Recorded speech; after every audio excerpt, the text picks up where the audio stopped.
امن کی تلاش اسلام آباد میں مذاکرات کی تیاریاں امریکی نائب صدر جے ڈی وینس کی قیادت میں وفد شریک ہوگا وٹکوف اور جیریڈ کشنر بھی پاکستان آئیں گے ترجمان وائٹ ہاؤس کا اعلان ایرانی وفد آج رات پاکستان پہنچے گا ایرانی سفیر رضا امیر مقدم کا بیان وزیر خارجہ عباس سراغچی اور اسپیکر ایرانی پارلیمنٹ محمد باقر کالباف ایران کی قیادت کریں گے کہا سنجیدہ مذاکرات ایران کی 10 نکاتی تجاویز پر ہوں گے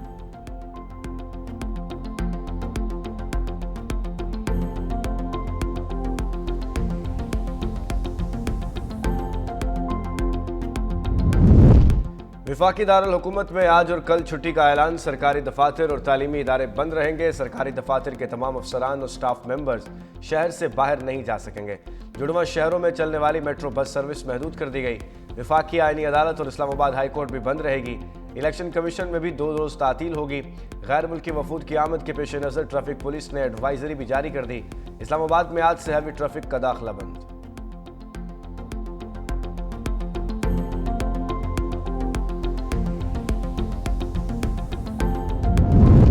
ایران کے ساتھ معاہدہ نہ ہوا تو پہلے سے بدترین بمباری ہوگی امریکی صدر ڈونلڈ ٹرمپ پھر دھمکی پر اتر آئے سوشل میڈیا پر پیغام میں کہا امریکی جنگی جہاز فوجی ہتھیار ایران کے آس پاس ہی رہیں گے ضرورت پڑی تو دشمن کے خلاف مہلک کارروائی کر سکتے ہیں حقیقی معاہدہ اور اس پر عمل درآمد ہونے تک معاملات ایسے ہی رہیں گے یہ پہلے ہی طے تھا کہ ایٹمی ہتھیار نہیں ہوں گے اور آبنہ ہرمز کو کھولنا ہوگا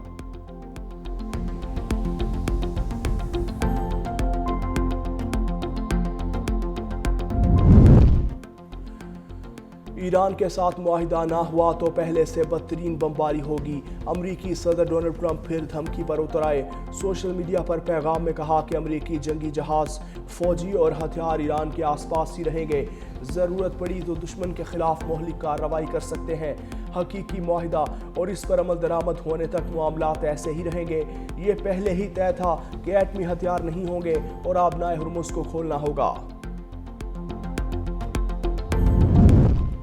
امریکہ کو امن یا اسرائیل کے ذریعے جنگ میں سے ایک راستہ چننا ہوگا ایران اور امریکہ جنگ بندی کی شرائط واضح اور دو ٹوک ہیں ایرانی وزیر خارجہ عباس سراغچی نے سوشل میڈیا پر بیان میں کہا دونوں چیزیں ایک ساتھ ممکن نہیں گیند اب امریکہ کے کورٹ میں ہے دنیا دیکھ رہی ہے کہ امریکہ اب اپنی کی گئی باتوں پر قائم رہتا ہے یا نہیں ایرانی پارلیمنٹ کے اسپیکر محمد باقر کالباف کا کہنا ہے مذاکرات شروع ہونے سے پہلے ہی 10 نکاتی تجویز کی 3 شقوں کی خلاف ورزی ہو چکی مذاکرات یا جنگ بندی میں ایسی صورتحال کسی طور مناسب نہیں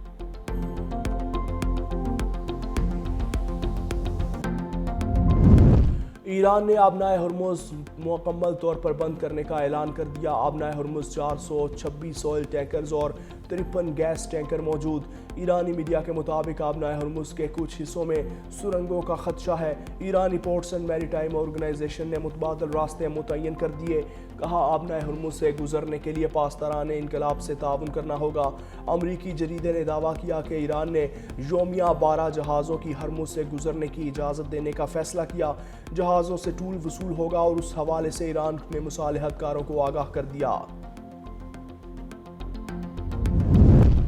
نائب وزیر اعظم اور وزیر خارجہ اسحاق ڈار کا سعودی وزیر خارجہ شہزادہ فیصل بن فرحان سے ٹیلی فونک رابطہ فریقین کا لبنان میں جنگ بندی کی خلاف ورزیوں پر گہری تشویش کا اظہار پاک سعودی وزرائے خارجہ نے جنگ بندی پر مکمل عمل درآمد کو خطے میں پائیدار امن کے لیے ناگزیر قرار دے دیا اسحاق ڈار کا سعودی عرب کی پاکستان کی سفارتی کوششوں کی مسلسل حمایت پر اظہار تشکر دونوں رہنماؤں کا رابطہ برقرار رکھنے پر اتفاق